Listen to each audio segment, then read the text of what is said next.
भाइयों बहनों को सादर प्रणाम। जय हिंद, जय भारत। 32nd एपिसोड नौजवान क्रांति।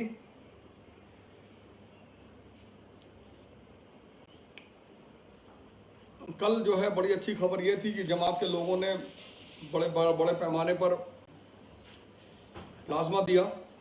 अच्छी बात है, और जो भी अच्छी चीज है उसे प्रमोट किया जाना चाहिए। उसमें कोई बायसनेस कभी किसी को नहीं रखना चाहिए, अच्छी किसी की भी हो। आप देखो, अगर मेरे पोस्ट आप चेक करो तो जहां जहां मुझे लगा कि आरएसएस बहुत अच्छा काम कर रही है, मैंने वहां उसको तुरंत प्रमोट किया कि नहीं, जो भी अच्छा करे उसमें बायस मत रहिए कि नहीं ये अच्छा करेंगे तो हम इनकी अच्छाई की तारीफ नहीं करेंगे। अच्छा जो भी करे उसकी तारीफ करिए, क्योंकि इस संसार में तारीफ से ही लोगों ने बड़े बड़े काम किए हैं। तो चलिए ठीक है, बड़ी अच्छी बात है। अब पता नहीं गलती की उन्होंने या नहीं की, या गलती की तो फिर ठीक है, अच्छी बात है। अब उनको कम से कम यह है कि हम अपना प्लाज्मा देंगे, बाकी मरीजों को बचाएंगे। ये बड़ा अच्छा कदम है जिसको अप्रिशिएट किया जाना चाहिए, जिसकी तारीफ होनी चाहिए। खैर बाकी तो एक हमारे सब इंस्पेक्टर है, वो भी, उनका भी कोई देहांत हुआ कोरोना से। उनके लिए हम श्रद्धांजलि देंगे उनको, क्योंकि कुछ डॉक्टर्स, एक दो पुलिस वाले शहीद हुए हैं। तो खैर महामारी अपना खेल तो खेल ही रही है,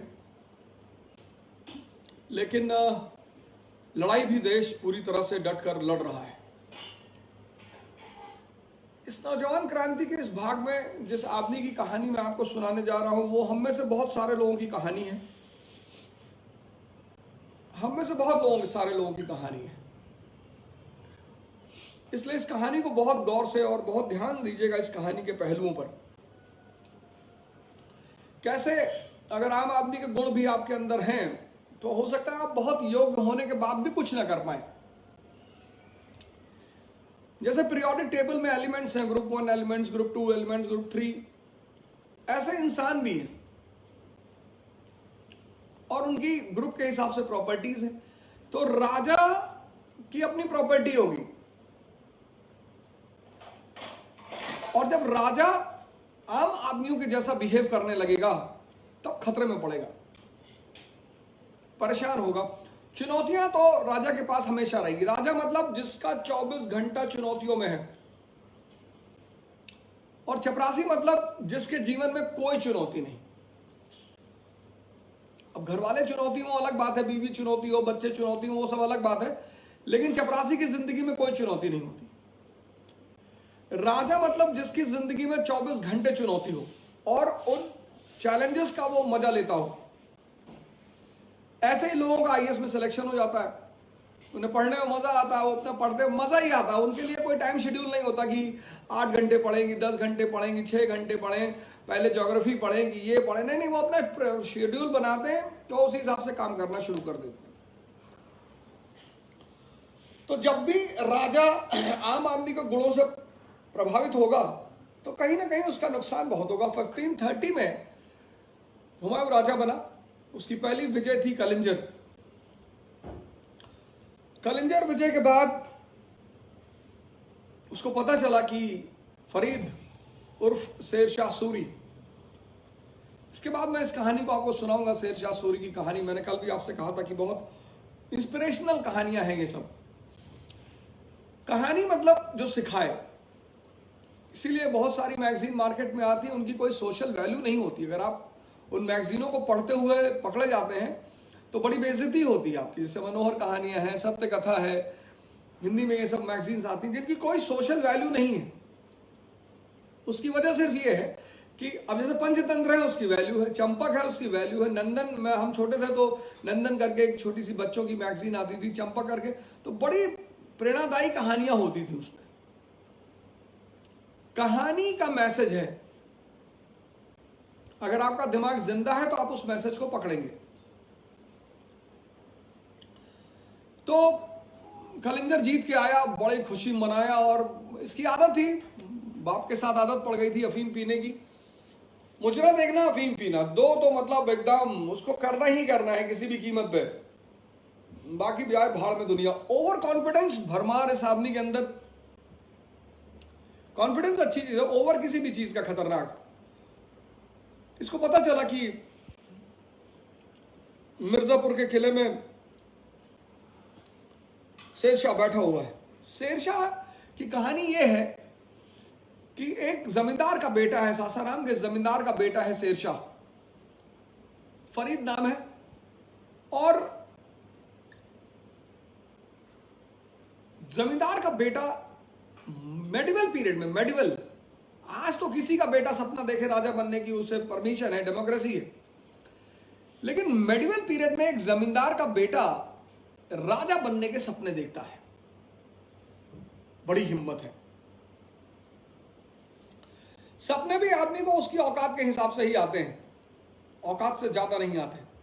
इसलिए लड़कियां हमेशा लड़कों से बड़ा उच्च स्थान रखती हैं सपनों के मामले में भी। सपनों के मामले में तो आपको कोई लड़की जिंदगी में नहीं मिलेगी जो बोले कि मेरे सपनों का चपरासी, मेरे सपनों का क्लर्क, मेरे सपनों का बाबू। वो लड़की चाहे जिस बैकग्राउंड से होगी, चाहे जिस घर से होगी, स्लम एरिया से होगी, राजमहल से होगी, लेकिन वो हमेशा कहेगी कि मेरे सपनों का राजकुमार।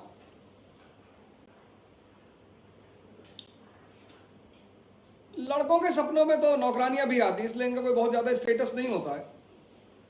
सपने भी आदमी की औकात बताते हैं, कैसे सपने आते हैं यह भी इंपॉर्टेंट है। अब एक जमींदार का बेटा मेडिवल पीरियड में राजा बनने के सपने देख रहा है, अपने पिता के साथ दरबार में है। अपने पिता से कहता है कि एक दिन मैं इस सिंहासन पर बैठूंगा। सौतेली मां ने बहुत परेशान किया, भागना पड़ा। जौनपुर में पढ़ाई की, पढ़ाई में बहुत अव्वल, पढ़ाई से बड़ा हथियार कोई है ही नहीं दुनिया में, पढ़ाई से बड़ा वेपन कोई है ही नहीं। इज्जत, पैसा, शोहरत, मतलब जो चीज आप कल्पना नहीं कर सकते वो सब कुछ आपको पढ़ाई दे सकती है, बशर्ते जबरदस्ती ना हो, आनंद आता हो। अध्ययन जो है ना, पहले तो मन को प्यूरिफाई कर देता है, मन को शांत कर देता है, क्योंकि अगर मन शांत नहीं है तो आपको चीजें समझ में ही नहीं आएंगी।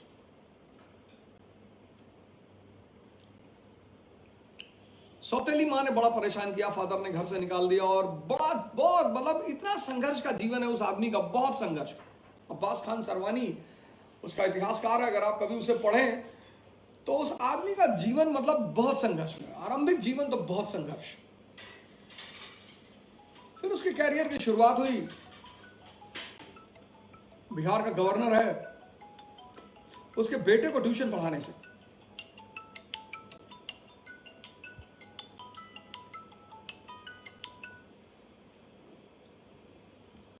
मोहम्मद शाह के बेटे को ट्यूशन पढ़ा रहा है वो, बिहार का गवर्नर हुमायूं शेरशाह। और बिहार के गवर्नर की डेथ हो गई, उसने उसकी बीवी से शादी कर लिया और खुद बिहार का गवर्नर बन बैठा। इस कहानी को मैं आगे बढ़ाऊंगा, अभी तो हम हुमायूं पे चर्चा कर रहे हैं। तो हुमायूं को पता चला कि साहब ये शेरशाह जो है ये अपनी ताकत बढ़ा रहा है पूर्वी भारत में। अब कैसे बढ़ा रहा है? एक तरफ तो इसने बिहार का गवर्नर बन गया, और बिहार के गवर्नर की बीवी से शादी करके, बिहार के गवर्नर की वाइफ की बहन जो है, इसकी साली, उसका हस्बैंड मिर्जापुर का गवर्नर था। ये अपनी लाड मलिका, ये उसे छोड़ने आ रहा था मिर्जापुर। रास्ते में वो शेर वाली घटना घट गई, शेर और मार डाला इसने। उस लेडी ने जब देखा शेर मारते हो, उसने कहा यार वाह, बहुत अच्छा, शेर और मारते हो क्या? लाड मलिका मिर्जापुर पहुंची, कुछ दिन बाद पता चला उसका भी आदमी मर गया। इसने उससे भी शादी कर ली और ये मिर्जापुर का गवर्नर बन गया। तो 2 शादियों से गवर्नरशिप मिली।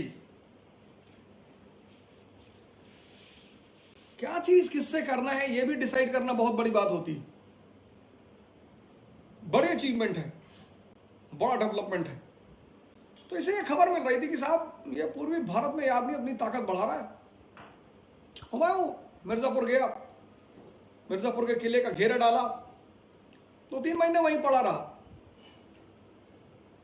घेरा टूटा। अब जब इसने शेरशाह को परास्त कर दिया, हराया, घेरा तोड़ दिया, तो इसको मिर्जापुर के किले पर कब्जा कर लेना चाहिए। इंपॉर्टेंस का किला है, स्ट्रैटेजिकल इंपॉर्टेंस, गंगा नदी पे किला है। इलाहाबाद, मिर्जापुर, वहीं से आप बंगाल की तरफ आपकी सेना नाव से निकलेगी। लेकिन ओवर कॉन्फिडेंस, जब आपने हराया इसको, जब आपने हरा दिया, किला आपके हाथ में आ गया, तो किला अपने पास रखिए, अपना आर्मी कमांडर पोस्ट करिए वहां पे। इसको कहीं नौकरी में रख लेते, कहीं पोस्ट कर देते, उसको चला जाता। लेकिन यह काम हुमायूं नहीं कर पाया। पहला ब्लंडर किया। इसकी किसी भी बात को मैं मिस्टेक नहीं मानता, ब्लंडर। राजा हो तुम, तुम्हें राजा की तरह सोचना ही पड़ेगा।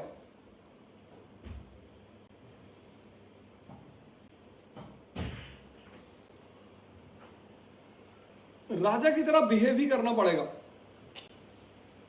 पहला ब्लंडर इसने वो किया, मिर्जापुर का किला छोड़ दिया। वहां से लौट कर आया, फिर दिल्ली में अफीम मुजरे में मस्त।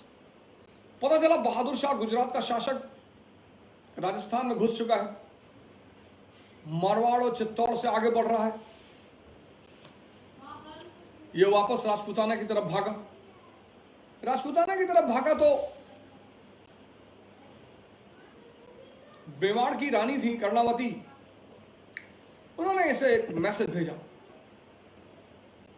राखी भेजी, कहा जाता है राखी भेजी, कि अगर आप हमारी मदद करें बहादुर शाह के खिलाफ, क्योंकि बहादुर शाह ने उसका घेरा डाल रखा था और बहुत अच्छा मौका था इसके पास, बहुत अच्छा मौका था राजपूतों से अलायंस करने का, क्योंकि मुगल तो विदेशी थे। यही काम बाद में अकबर ने किया राजपूत पॉलिसी में। इतना प्यारा मौका था इसके पास राजपूत अलायंस का, लेकिन ये पड़ गया उलेमा के चक्कर में, और उलेमा के चक्कर में जो पड़ा वो उल्लू बना। ध्यान कराओ यार, कन्वर्जन कराओ आदमी को, आदमी की। मैं देखो, आप जितने भी, मैं इन लोगों को क्यों सपोर्ट करता हूं, ये बाबा रामदेव हैं, ये सदगुरु हैं, आचार्य रजनीश हैं, ये परिवर्तन करा रहे हैं आदमी में, ध्यान कराते हैं, साधना कराते हैं। मैं तो सदगुरु के आश्रम में एक से एक पेशेंट देखा, क्रोनिक डिजीज के पेशेंट। मेरे एक दोस्त है, उनकी वाइफ है, कैंसर से पीड़ित थी, पूरी तरह स्वस्थ हैं।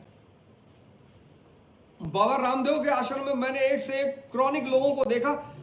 अपना, आपका धर्म है ना, उसे आप पब्लिकली एक्सपोज करिए, गैर लोगों को भी बुलाइए। जैसे आप, जैसे मुसलमान जमाती हैं, इनको गैर हिंदू, गैर मुसलमानों को भी बुलाना चाहिए। धर्म पे तो चर्चा कर रहे हो। बाबा रामदेव के आश्रम में किसी पे कोई बैन नहीं, सदगुरु पे कोई बैन नहीं, कहीं नहीं। ये प्रीस्टली क्लास जो है, प्रीस्ट, मैं एक वीडियो सुन रहा था सदगुरु की और डॉक्टर जाकिर नाइक की, बड़ा मजा आया मुझे, मैंने सेव करके रखा है, मैं आज उसे शेयर करूंगा वीडियो फेसबुक पे। आप देखिएगा एक संत और एक प्रीस्ट के बीच में सोचने में कितना फर्क होता है, जमीन आसमान का। कोई संत नहीं था हुमायूं के साथ, अगर कोई संत रहा होता उसे बड़ी अच्छी राय देता कि यार बहुत बढ़िया मौका, तू कर ले दोस्ती। गुजरात इसका सेफ हो जाता, राजपूतों से दोस्ती हो जाती, वेस्टर्न इंडिया इसके हाथ में आ जाता। लेकिन मौलाना ने, उलेमा ने इसे समझा दिया कि अरे वो जो है, अब काफिर से दोस्ती मुसलमान के खिलाफ नहीं हो सकती, बस ये उल्लू बन गया। इसने बाद में रिपेंट किया इस बात पर, इसने बाद में रिपेंट किया इस बात पर। मैंने कहा ना, मियां बहुत हैं, तिलकधारी बहुत हैं, रिलीजियस होना बहुत बड़ी बात है, मुसलमान बनना बहुत बड़ी बात है। अगर आज 7 अरब पॉपुलेशन है तो 10-15 मुसलमान होंगे, 10-15 वास्तव में हिंदू होंगे, जो धार्मिक होंगे, जो एनलाइटन प्राप्त कर चुके होंगे, अपने आप को कन्वर्ट कर चुके होंगे और अब पूरी दुनिया को बदल रहे हैं। बाकी तो सब ऐसे ही है। तो चांदनी चौक वाले रिबॉक के जूते हैं जो 200 रुपए में मिलते हैं, ना लोड नहीं लेना चाहिए। राजा के सलाहकार बहुत अच्छे होने चाहिए, बड़े महान होने चाहिए। राजा अगर बेवकूफ लोगों को अपने साथ रखेगा तो फिर उसे खामियाजा भुगतना पड़ेगा। बाद में औरंगजेब पर चर्चा करूंगा, मैं आपको बताऊंगा वो बंदा इसीलिए भुगता, उसकी जिंदगी नरक हुई सिर्फ उसके सलाहकारों की वजह से। सारे नाम गिनाऊंगा, लिख लीजिएगा, बड़े खतरनाक खतरनाक नाम है। खैर, इसने बहादुर शाह का पीछा किया, तो पहली गलती मिर्जापुर का किला छोड़ा, गलती है वो, इतना स्ट्रैटेजिकल किला है, उसे आप नहीं छोड़ सकते। दूसरी गलती, कारण राजपूतों से दोस्ती नहीं की। अब देखिए तीसरी गलती क्या करेगा, बहादुर शाह का पीछा किया, पूरा गुजरात में घुसा, गुजरात पे कब्जा कर लिया। गुजरात पे कब्जा ना, जबरदस्त प्रोविंस है, इतना जबरदस्त प्रांत है, मतलब गुजरात, मतलब कुबेर का घर, उस पर कब्जा।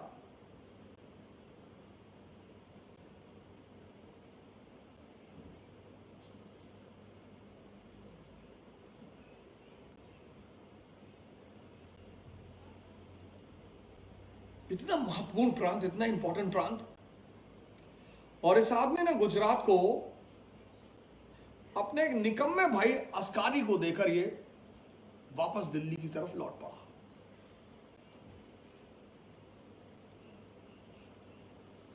एक गलती माफ है, दो गलती माफ है, तीन माफ है, फिर तो उसके बाद माफी नहीं होती। मोहम्मद बिन तुगलक मैं आपको बता ही चुका हूं कहानी। ये अभी दिल्ली भी नहीं पहुंचा, गुजरात से निकला था, दिल्ली भी नहीं पहुंचा, मालवा में था ये। अस्कारी पीछे से भागता हुआ चला आया कि भैया रिवोल्ट हो गया है और गुजरात मेरे हाथ से निकल गया। अरे इसने कहा जाने दो, इसको तुरंत लौटना चाहिए। ये यही घटना अकबर के साथ भी घटी। अकबर गुजरात जीत कर दिल्ली आगरा पहुंचा, पता चला आगरा उसके हाथ से निकल गया।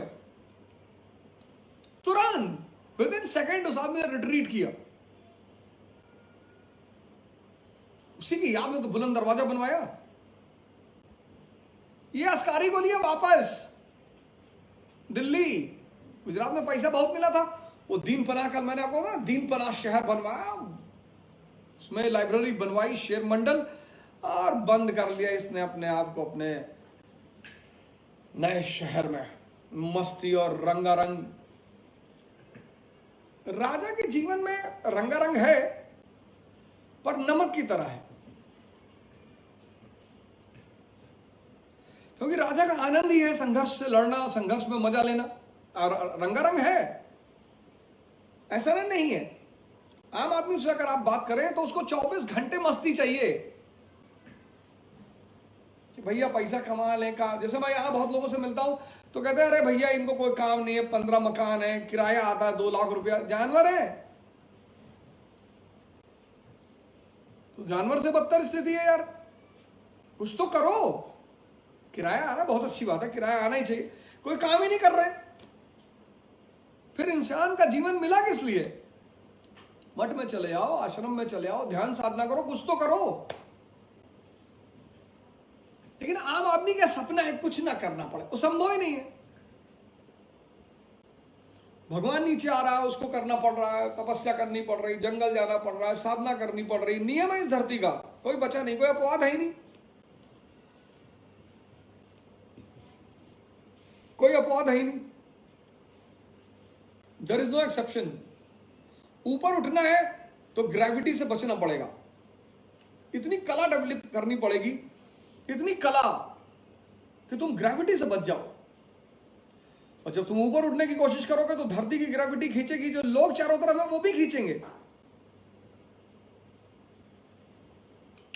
उन्हीं से बचना तो टैलेंट है, और क्या टैलेंट है? बुराई करेंगे आपकी, डराएंगे आपको,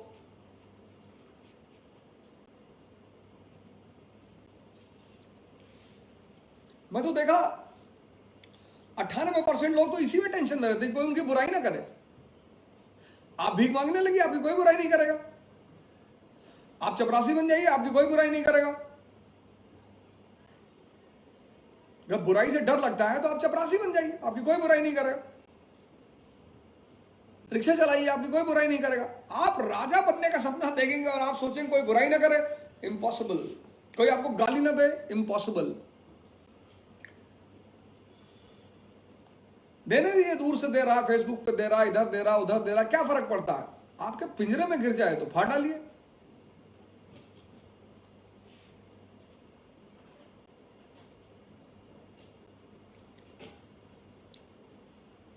कंसोलिडेशन पर इसका ध्यान नहीं है, achievement but no consolidation. Hindu पढ़ा, दिन भर अंडरलाइन किया और रात में पेपर उठा के फेंक दिया, कोई कंसोलिडेशन नहीं।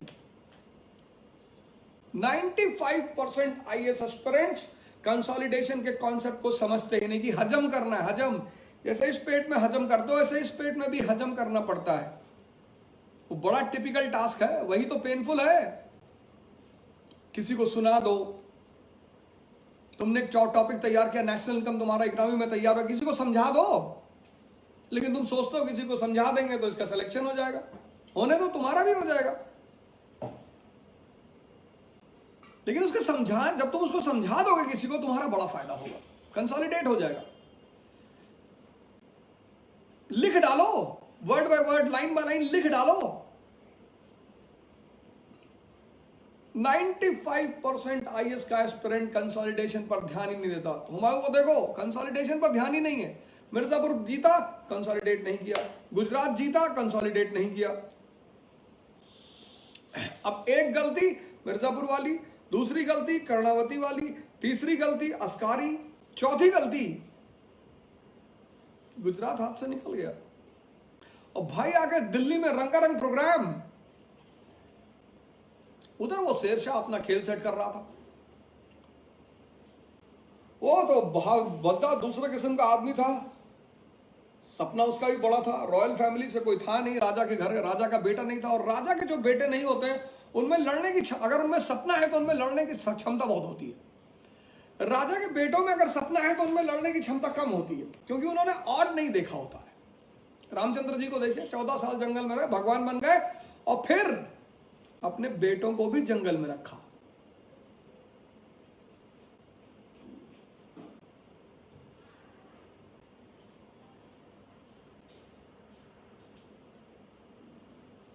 फिर अपने बेटों को भी जंगल में रखा, क्योंकि आंतरिक ताकत बहुत जरूरी है। आंतरिक ताकत इतनी जरूरी।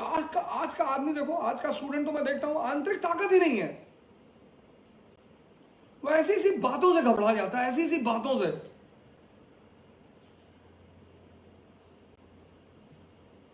मेरा आईएएस में नहीं होगा तो क्या होगा? अबे तो जिंदगी थोड़ी खत्म हो जाएगी, कुछ और अच्छा करना। इलेक्शन लड़ जाओ, एंटरप्रेन्योर हो जाओ, बिजनेस करो।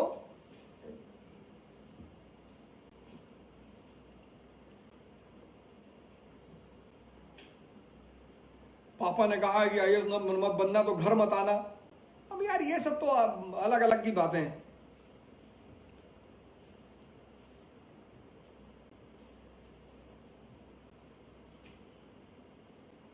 गरीबों का मुल्क है इंडिया, गरीब ज्यादा है, इम्यूनिटी बहुत हाई है।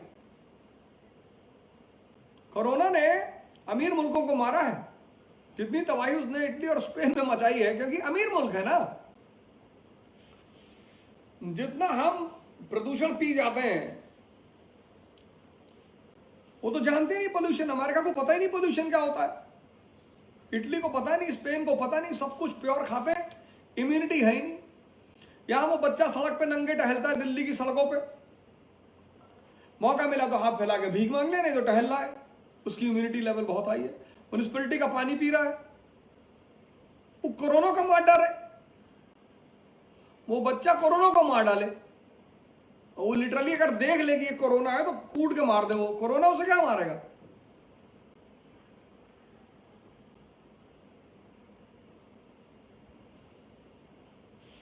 इस तेजी से केस बढ़ा था इटली में, अगर वही तेजी से धारावी में बढ़ जाता तो अब तक आधी धारावी खत्म हो चुकी होती।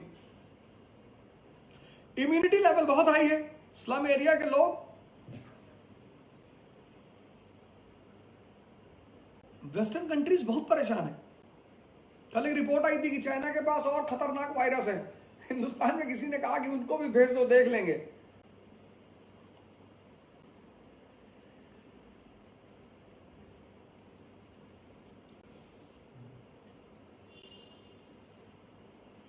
शेरशाह अपनी ताकत बढ़ा रहा था पूर्वी भारत में। उसने हुमायूं के इस नेचर का फायदा उठाया कि बहुत ही गैर जिम्मेदार आदमी है, रिस्पॉन्सिबल आदमी है, ओवर कॉन्फिडेंट है, कंसोलिडेशन का कॉन्सेप्ट ये जानता ही नहीं।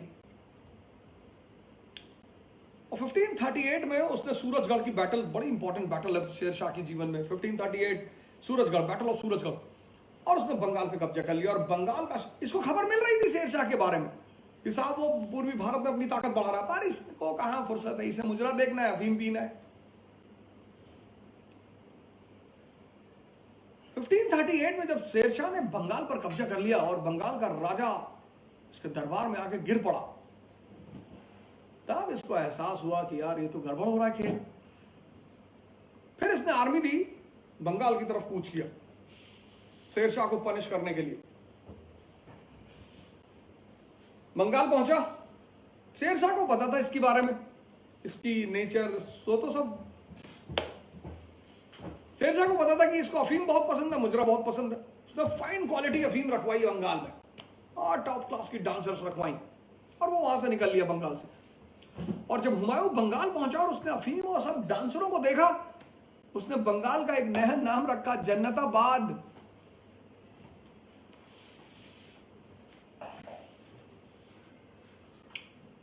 उसने बंगाल का एक नया नाम रखा जन्नताबाद। प्री में 2 बार पूछा है जन्नताबाद जन्नताबाद। भाई भूल गए कि हम दिल्ली आईएएस की तैयारी करने आए थे, परिवार बनाने लगे, रिश्तेदारी करने लगे, लड़की देख लिए, शादी कर ले, फ्यूचर में बच्चों का नाम भी सोच लिए। बड़ी लड़ाई है, 1000 सीट है, 10 लाख लोग भरते हैं, इतना आसान है एक जगह चूगों का खत्म।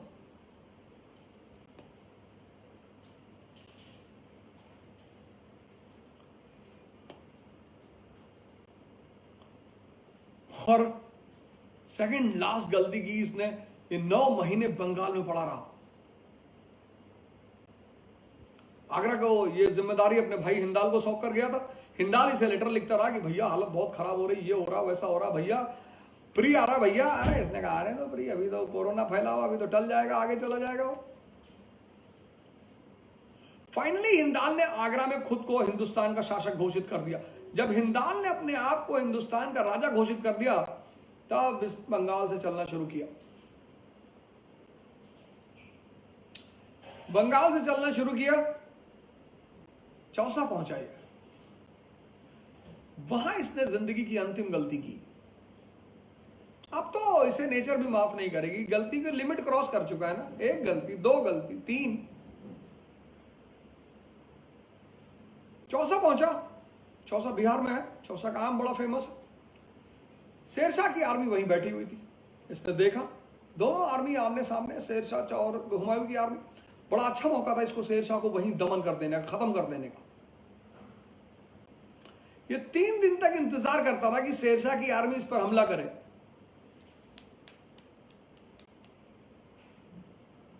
इंतजार किस बात का करना, जो करना है सो करना है, उसमें इंतजार किस बात का करना। अगर मारना है तो मारना है। ये क्या कि पहले वो एक्शन लेंगे तब हम कुछ बोलेंगे, कानूनी तौर पे हम मजबूत रहेंगे, कुछ नहीं। मारना है तो मतलब मारना है, उसको मारना ही था शेरशाह को।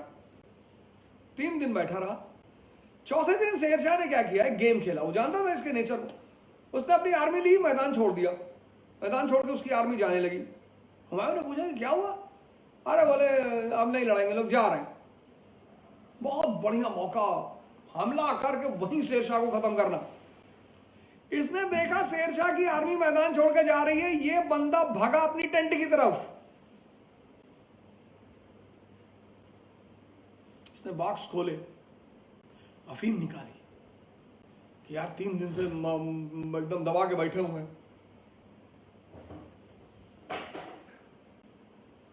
अब ये तो हद है, इसका मारा जाना जरूरी था। इसका मारा जाना जरूरी था। ये तो हद है, ये तो हाइट है, ये तो लिमिट ही क्रॉस हो गई। तो तुम्हारा दुश्मन जो बंगाल पर कब्जा कर चुका है, जिसका तुम पीछा कर रहे थे, वो तुम्हारे सामने है और मैदान छोड़ के जा रहा है, तुम अफीम पी के बैठ रहे हो। और इसने उसकी गैंग सामने अफीम लगा के बैठ गया। मुजरा शुरू हो गया शाम को। मैं आई हूं यूपी बिहार रूट ने, और शेरशाह ने नाइट अटैक किया।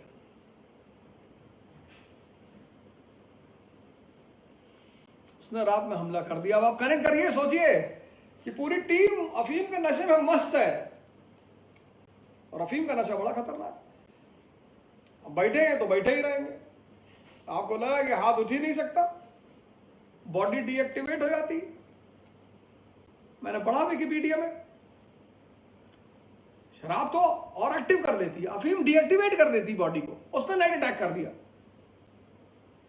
ये पूरी गैंग नशे में मस्त, फिर भी हुमायूं तलवार लेकर बाहर निकलता है। तलवार चली नहीं रही, और इस बेहोशी में इसका दिमाग काम कर रहा है कि यार मैं लड़ाई कर नहीं पाऊंगा, मैं मारा जाऊंगा। ये गंगा में कूद गया। तैर ही नहीं पा रहा था, इतना नशा कर रखा था इन लोगों ने।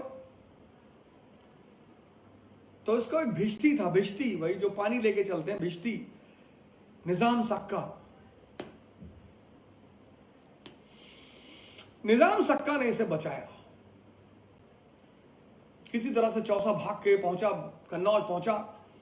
इसने अपने भाइयों को मैसेज दिया कि भैया हमारी मदद करो, कोई नहीं आया मदद करने के लिए।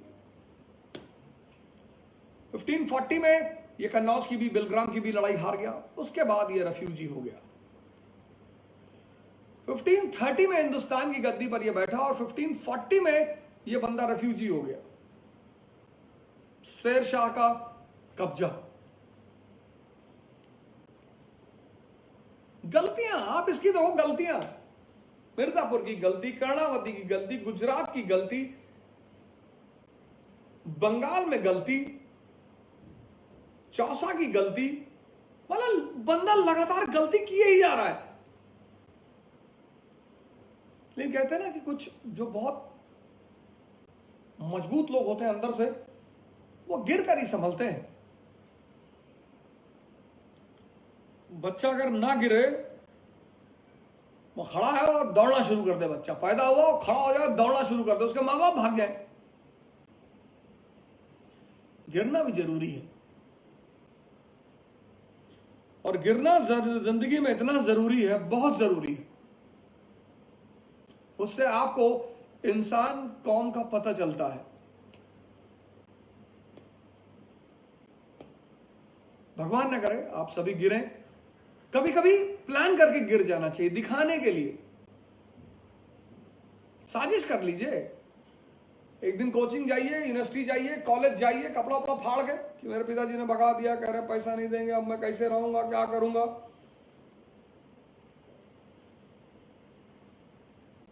और हर आदमी से कहिए कि भैया 10-10 हजार रुपए सब लोग दे दो, कम से कम 6 महीने हम देख लें, फिर आगे अपनी व्यवस्था बनाएंगे। तो 100 लोग अगर आपके व्हाट्सएप में है तो 98 तो भाग जाएंगे, 99 भाग जाए तो कोई बड़ी बात नहीं, और 100 भाग जाए तो फिर कोई तो मुद्दा ही नहीं।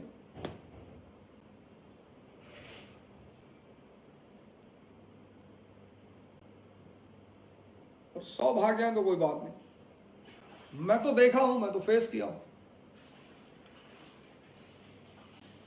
बड़े बड़े लोग साथ में थे, लेकिन हमारा एक मित्र है पंकज पांडे जी, भगवान उनको राजा बनाए। उन्होंने बड़ा, एक मेरे पिताजी और एक पांडे जी क्लासमेट है मेरे, मैं हर क्लास में कहीं ना कहीं उनका नाम ले ही लेता हूं। और उन्होंने आउट ऑफ टर्म बड़ी मदद की। मतलब मैं तो उनके बॉक्स से 50-50 हजार, लाख रुपए निकाल लेता था, पर उस बंदे ने कभी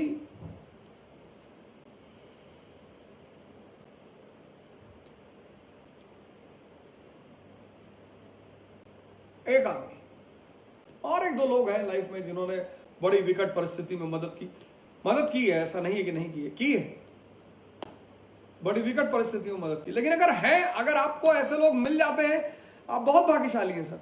कोई नहीं मिलता सर। एक मेरे जानने वाले हैं, उन्होंने मुझे 100 रुपए देने से मना कर दिया था, 10,000 रुपए गिफ्ट दे गए 2 साल पहले। 100 रुपए, जो आमतौर पर आदमी के लिए कोई बहुत बड़ी चीज नहीं है, वो 100 रुपए देने के लिए मना कर दिया था उन्होंने। वो मुझे 10,000 रुपए का गिफ्ट दे के गए। जिंदगी किताबों में नहीं है। Books are the least source of knowledge in this world. जिंदगी जो असल में एक्सपीरियंस है ना, वो बहुत बड़ी चीज है। इसलिए फादर की आइडेंटिटी पे बाहर मत रहा करिए, बताया ही मत करिए। आपके पास फादर है, आपके 10 दोस्त वैसे ही बन जाएंगे। आपके फादर आईजी हैं, आपके 10 दोस्त वैसे ही बन जाएंगे। आपके फादर डीएम है, आपके 50 दोस्त वैसे ही बन जाएंगे। तब आप दुनिया को नहीं समझ पाएंगे।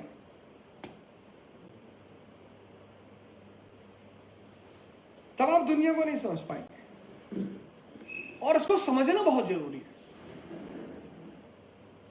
बहुत जरूरी।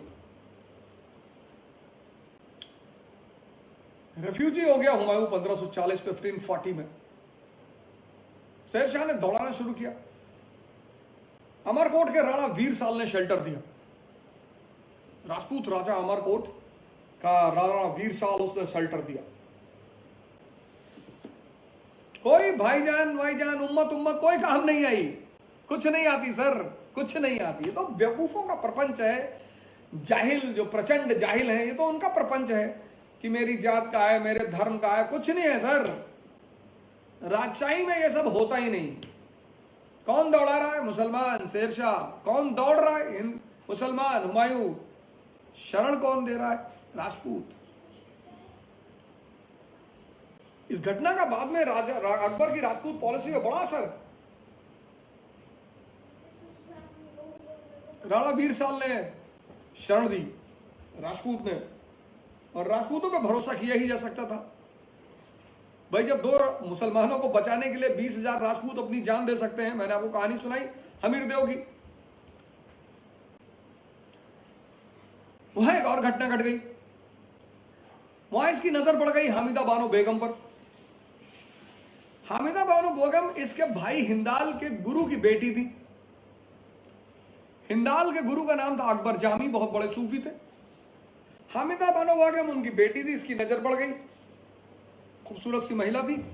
इसने अपने लोगों से कहा कि यार कौन है यार? बोले साहब वो आपके भाई हैं, उनके गुरु की बेटी है। बोले यार मेरे शादी का प्रस्ताव ले जाओ। अरे लोगों ने कहा सर कैसी बातें कर रहे हैं आप, भगोड़े हो चुके हैं, रेफ्यूजी, सब कुछ खत्म हो जाएगा। उसने कहा जिंदगी और करियर को उलझाओ मत, शादी का रिश्ता लेके जाओ। लड़की थोड़ा सा उम्र में ज्यादा छोटी थी। लड़की ने मना कर दिया। इसने कहा पूरा खानदान को खत्म कर दो। लड़की ने कहा मजाक कर रहे थे। बोले हम भी मजाक कर रहे थे, हम कौन सा सीरियस थे। वहीं पर इसकी शादी हुई हामिदा बानो बेगम से।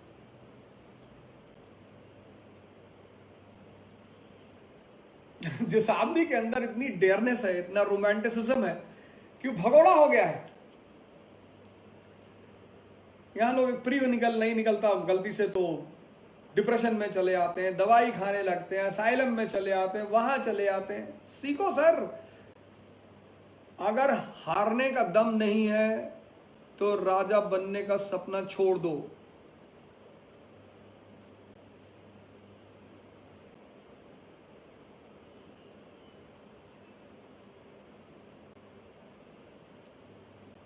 अगर हार बर्दाश्त करने का दम नहीं है, निग्लेक्शन बर्दाश्त करने का दम नहीं है, गाली बर्दाश्त करने का दम नहीं है, तो राजा बनने का सपना छोड़ दो, कभी नहीं बन पाओगे। क्योंकि जिंदगी है, एक आध ठोकर कहीं ना कहीं लग जाएगी, 2 लग जाएगी, 3 भी लग सकती, 4 भी लग सकती, कोई बात नहीं।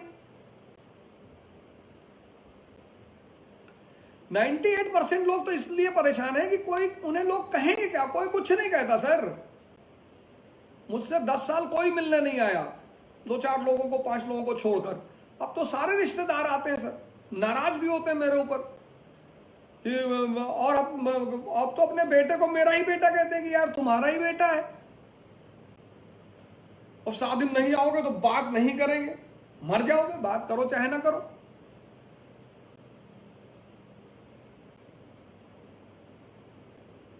जिसके अंदर हुमायूं से ये सब चीजें सीखने वाली, हर आदमी से कुछ ना कुछ आप सीख सकते हैं। जो आदमी हारने के बाद मस्त है, पहले शादी कराओ बाद में देखेंगे। इतना लोड नहीं है जिंदगी का, उदास नहीं है, कहीं जाके चट्टान पे खड़े नहीं कि सुसाइड कर लेंगे ना। गेम है, गलती करके हार का कोई बात नहीं, फिर से खेलेंगे। रणवीर साल ने कहा इससे कि सर शेरशाह हमला करेगा हमारे ऊपर और उसका हमला झेलने की ताकत मेरे अंदर नहीं। राणा राजपूतों की यह बात रही है, दारा शिकोह के साथ यह नहीं हो पाया। दारा शिकोह के साथ गद्दारी हो गई। सुनाऊंगा मैं आपको कहानी। राजपूतों ने अपने वचन के लिए फेमस थे। उसने वेद साहब ने आकर कहा कि सर बचा नहीं पाएंगे, आप निकल लीजिए। और फिर हुमायूं निकल गया ईरान। वो ईरान निकल गया। शेरशाह ने 5 साल बहुत अच्छा शासन किया, बड़ा जबरदस्त शासन। मैं अकबर शुरू करूंगा तो आपको थोड़े बहुत हिंट उसके दूंगा, शेरशाह ने क्या क्या किया। बड़े जबरदस्त काम किए शेरशाह ने। एग्रीकल्चरल रिफॉर्म तो उसके जैसा कोई कर ही नहीं पाया। अकबर ने सिर्फ उसके रिफॉर्म में सुधार ही किया। आर्मी रिफॉर्म, एग्रीकल्चरल रिफॉर्म और एडमिनिस्ट्रेटिव रिफॉर्म्स और ना जाने क्या क्या रिफॉर्म। शेरशाह ने भी दोनों रास्तों पे कब्जा करने की कोशिश की। इंपीरियलिज्म, दोनों रास्ता मतलब बंगाल और गुजरात। बंगाल उसके पास था ही, गुजरात उसे कब्जा करना था। गुजरात कब्जा करने के लिए उसे राजपुताना में एंटर करना ही था।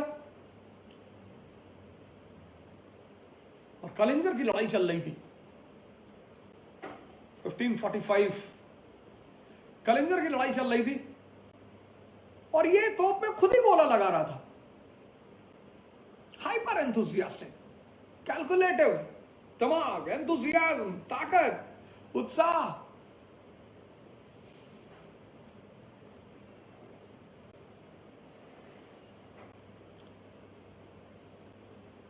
तुमको लोग इसलिए नहीं मानते कि तुम हो, तुमको लोग इसलिए मानते हैं कि तुम क्या हो। ये बहुत इंपॉर्टेंट है। ये भ्रम 95% लोगों को रहता है कि लोग मुझे मानते हैं, कोई नहीं मानता। तुमको लोग इसलिए नहीं मानते कि तुम हो, तुमको लोग इसलिए मानते हैं कि तुम क्या हो।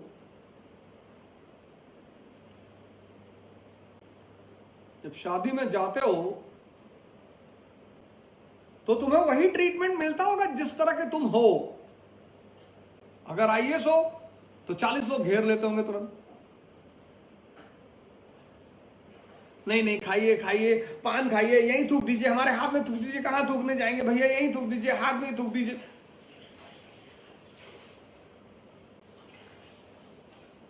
इसलिए राजा बहुत निष्ठुर होता है। उसको पता है कि ये सब बदतमीज लोग सिर्फ मेरे पद से मोहब्बत कर रहे हैं, इसलिए राजा में किसी के लिए प्रेम नहीं होता। वो बहुत सही भी है, बहुत अच्छा भी है। जितना आम आदमी भावुक होता है उतना राजा आम आदमी तो बड़ा भावुक हो जाए। अगर आप उससे कहते मेरे हाथ में थूक दो, वो तो आपके दरवाजे पे जिंदगी भर बैठा रहे। लेकिन राजा समझता है, इसलिए राजा बहुत लोड नहीं। इसलिए जब आप किसी राजा के पीछे भागते हैं ना तो आप अपना टाइम वेस्ट करते हैं। आप उस टाइम को अपनी एम्पावरमेंट में, किसी के पीछे मत भागिए। जिंदगी में किसी के पीछे मत भागिए। आप अपने हर सेकंड को यूज करिए अपनी एम्पावरमेंट में। किताबें पढ़िए, ध्यान करिए, योगा करिए, साधना करिए, किसी के पीछे मत भागिए। और जैसे जैसे ताकतवर आप होते जाएंगे, लोग आपके चारों तरफ इकट्ठा होते जाएंगे। बाबा रामदेव को देखिए, किसी राजा परिवार से है नहीं, किसी सामंत के बेटे हैं नहीं, किसी ब्यूरोक्रेट के बेटे नहीं। उस आदमी ने अपनी पूरी ताकत अपने ऊपर लगाई और आज पूरी दुनिया उस आदमी शिल्पा शेट्टी के साथ योगा करते हैं। बाबा आपको तो ऑटोग्राफ भी ना दे। सदगुरु को देखिए, उस आदमी ने अपनी पूरी समय बहुत जरूरी चीज है, अपने ऊपर दीजिए, अपने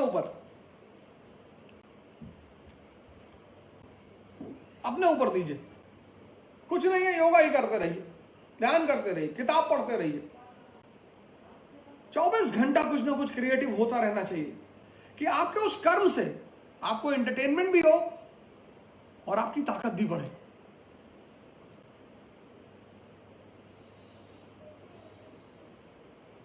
और कोई ना भी बुलाए तो कम से कम खुद में तो मस्त हैं। बहुत लोगों के पीछे भागते हैं, वो कार्यकर्ता बनकर रह जाते हैं जिंदगी में। मैंने एक से एक कार्यकर्ता देखे, 30-30 साल से कार्यकर्ता, 40 साल से कार्यकर्ता, 40-40 साल से कर्मठ कार्यकर्ता, 40 साल से कांग्रेस के कर्मठ कार्यकर्ता। जो लोग बीजेपी के लिए काम करके मर गए, जब बीजेपी पावर में है, उनमें से किसी को टिकट ही नहीं मिला।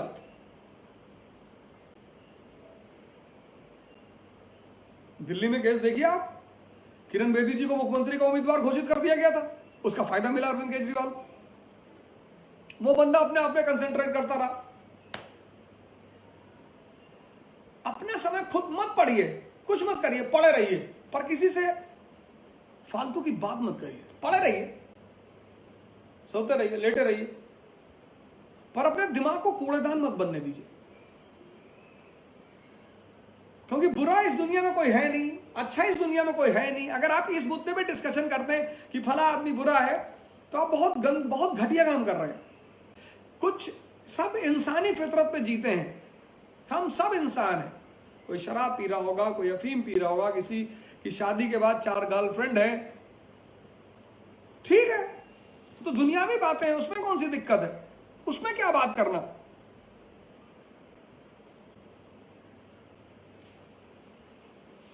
सत्संग हो रहा हो, धर्म की चर्चा हो रही हो, ध्यान की बातें हो रही, वो बातें हैं। सबसे ज्यादा नुकसान आदमी बातों से करता है अपना।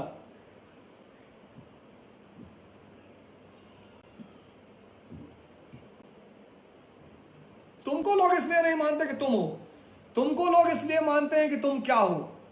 बहुत इंपॉर्टेंट चीज है लाइफ में, इसलिए तुम्हारा क्या होना ज्यादा जरूरी है।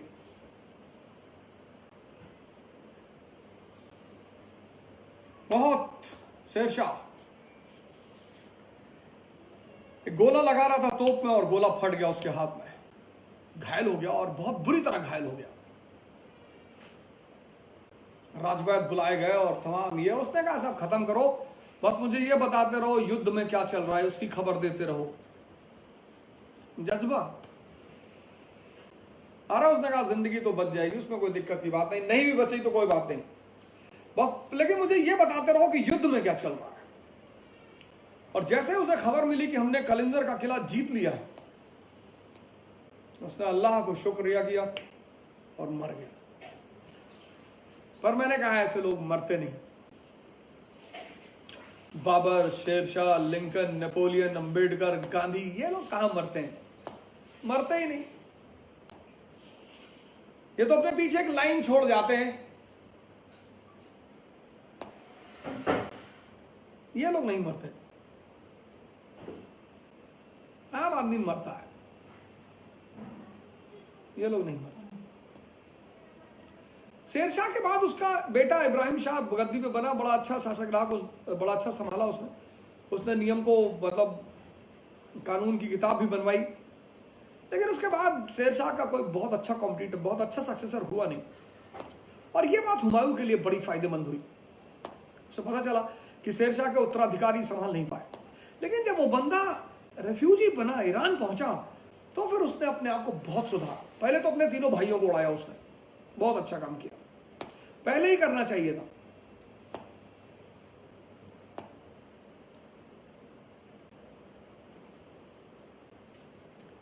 पहले ही करना चाहिए था। अगर जो वीडिंग होती है ना जिंदगी में, खेतों में वीडिंग होती, वीडिंग बड़ी प्यारी चीज है। वीडिंग, अगर आपके यहाँ गार्डनिंग होती होगी तो गार्डनिंग का सबसे इंपॉर्टेंट काम होता है वीडिंग।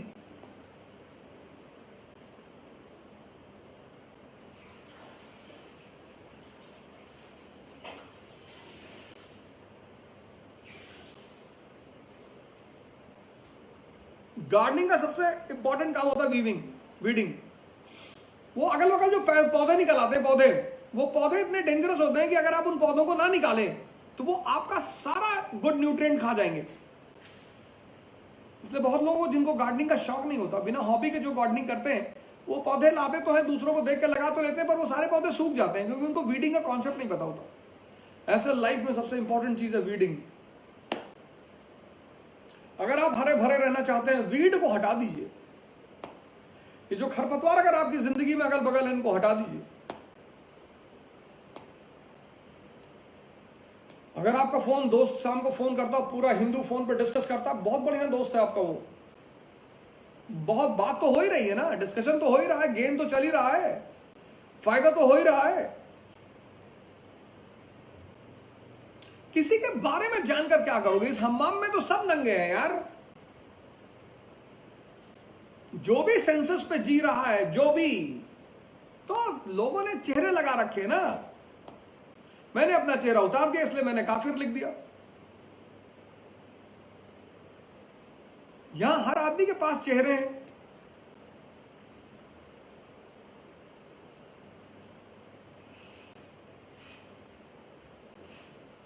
मैं ये नहीं करता, मैं वो नहीं कर, सब करते हैं, सब सब।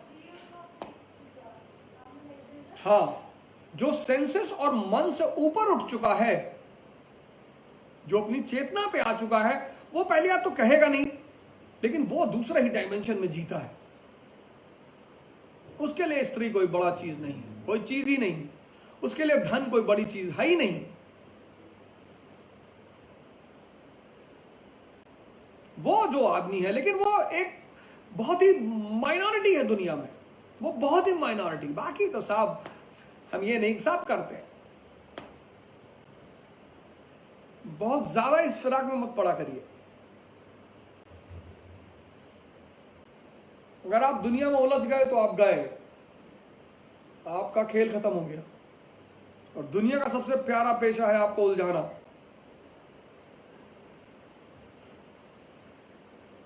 कुछ लोगों की जिंदगी सफाई देने में चली आती है।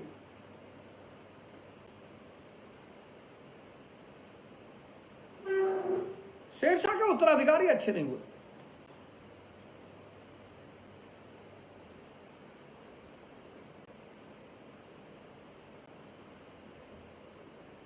और आप जैसे कमजोर होंगे, आज अगर भारत कमजोर पड़ जाए, हालांकि पड़ेगा नहीं। आज गोंडा से, मेरे डिस्ट्रिक्ट से किसी मेरे भाई ने मैसेज किया, सरफराज अगर ऑनलाइन हो तो मैसेज करना, सरफराज और आसिफ कुछ नाम है तुम्हारा, मैं नाम देख नहीं पाया, मैंने बस तुम्हारा मैसेज पढ़ा कि मैं गोंडा से हूँ। और भाई ने जो है बड़ा पैसा, कम उम्र के हैं भाई, मेरे ख्याल से 21-22 साल इनकी उम्र होगी।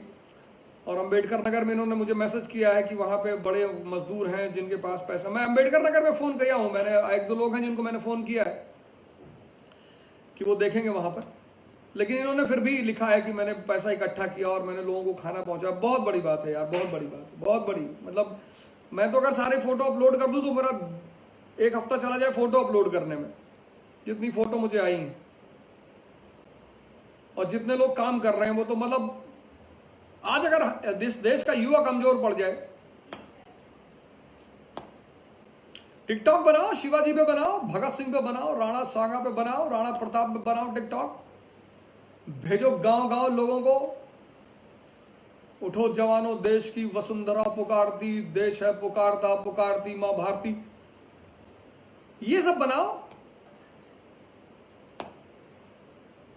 भगत सिंह की कहानी सुना दो, कुछ शिवाजी की सुना दो, कुछ अकबर की सुना दो, कुछ अशोक की सुना दो, नेपोलियन की सुना दो, आग लगा दो लोगों में, एकदम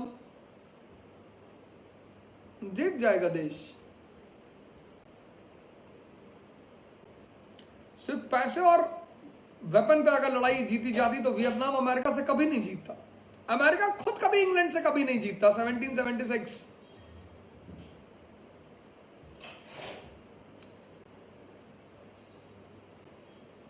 अपना पूरा टाइम अपने ऊपर लगाओ, खूब किताबें पढ़ो, खूब ध्यान करो, खूब साधना करो, एक्सरसाइज करते रहो दिन भर। ताकत होनी चाहिए, मानसिक, शारीरिक, आत्मिक।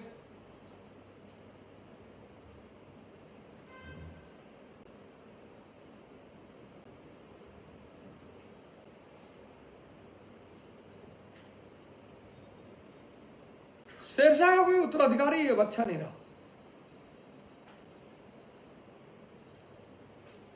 1555 में हुमायूं कमबैक मारता है, इसके उत्तराधिकारियों को उखाड़ कर फेंकता है,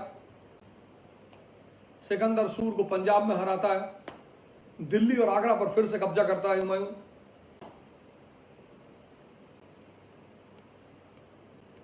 लेकिन यह उसकी महानता है, मतलब आसमान पे था बंदा, जमीन पे गिरा और फिर से आसमान पे पहुंच गया, यह अचीवमेंट है।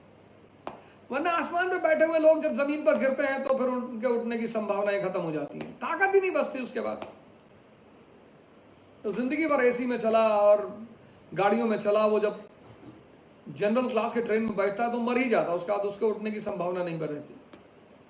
आसमान से, जमीन से आसमान पे जाना ठीक है, लेकिन जो आसमान पे बैठे हुए हैं वो अगर जमीन पे गिर जाएं तो उनके लिए उठना बहुत बड़ा बात है, बहुत बड़ी। लेकिन ये हुमायूं की अचीवमेंट है, उसने खोया उसने गलती की, ठीक है, लेकिन फिर उसने रिकम बैक मारा। 1555 मछियावाड़ा का युद्ध, उसने दिल्ली और आगरा को फिर से छीन लिया। लेकिन शायद जिंदगी में अपनी उस उपलब्धि को जीना उसकी किस्मत में नहीं था। उसने अपना काम कर दिया, उसने अपनी बाप की अचीवमेंट बचा ली। तो मुगल हमेशा के लिए खत्म हो जाते, अकबर आता ही नहीं। और अपनी लाइब्रेरी शेरमंडल में बैठ के किताब पढ़ रहा था, सीढ़ियों पे अजान सुनाई पड़ी, अजान, और भगा। और जैसे ही भगा सीढ़ियों से, लड़खड़ा गया और लड़खड़ाते नीचे आ। लेनपूल है, हिस्टोरियन है, उसने बड़ी अच्छी बात लिखी, Humayun stumbled throughout his life and finally stumbled and died। कि हुमायूं जिंदगी भर लड़खड़ाता रहा और लड़खड़ाते लड़खड़ाते मर गया।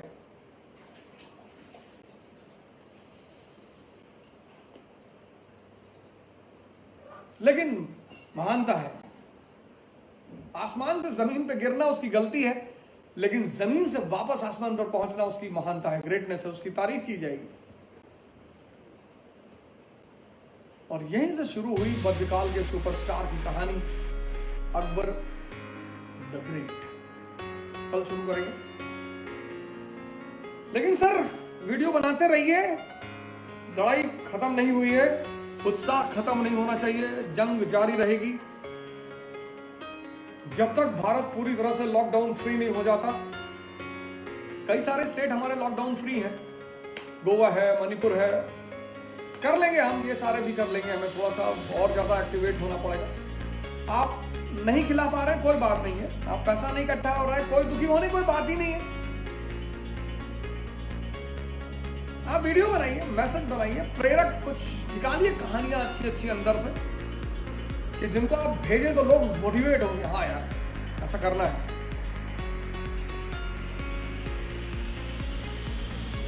संकट के समय उत्साह से बड़ी कोई दवा नहीं है। ड्यूरिंग क्राइसिस तो जो बड़े अच्छे अच्छे डॉक्टर होते हैं वो बड़े क्रॉनिक डिसीज में पेशेंट का उत्साह बनाए रखते हैं। यार ठीक है यार, हो जाएगा, ठीक हो जाएगा, कोई बात नहीं। और डॉक्टर का सिर्फ इतना कहना कि ठीक हो जाएगा, पेशेंट के लिए बहुत बड़ी बात होती है।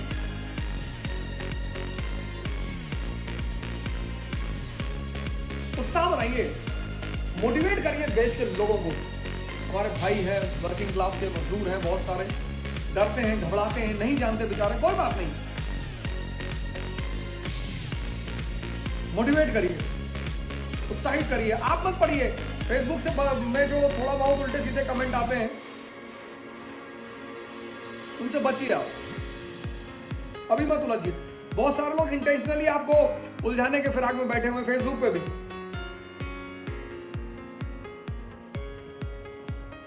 अपना काम करिए, देश को बचाना है किसी भी कीमत पर, दुनिया को बचाना है। भारत बचेगा तो वो पूरे दुनिया के लिए आदर्श बन जाएगा, और भारत बचेगा ही बचेगा, उसकी हस्ती कभी मिट ही नहीं सकती भारत। कल मैं शुरुआत करूंगा अकबर द ग्रेट से।